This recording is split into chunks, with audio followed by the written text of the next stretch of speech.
Doctor ইউনূসের সরকার যেমন ২৬ লাখ ভারতীয়র সন্ধান আমাদের দিতে পারেন নাই, ডক্টর ইউনূসের সরকার যেমন একটা বৈষম্যমূলক চুক্তি শেখ হাসিনা ভারতের সঙ্গে করে গিয়েছিলেন, যার ফলে দেশ বিক্রি হয়ে গেছিল, দেশ দাসত্বের শিকার হয়েছিল, এরকম একটা চুক্তি চিহ্নিত করে এখন পর্যন্ত প্রকাশ্যে আনতে পারেন নাই।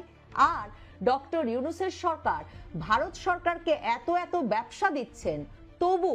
এখন পর্যন্ত কোনো আনুষ্ঠানিক ফোরামে ভারত সরকার যে সীমান্ত দিয়ে প্রতিনিয়ত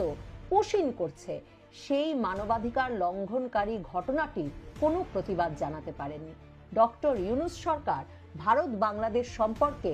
বাংলাদেশের সম্মান বৃদ্ধি করছেন কিনা, বাংলাদেশের অর্থনৈতিক সুযোগ সুবিধা বৃদ্ধি করছেন কিনা, বাংলাদেশের দাসত্ব বাড়াচ্ছেন না কমাচ্ছেন, সেই প্রশ্নের উত্তর সম্ভবত আমাদেরকেই খুঁজতে হবে।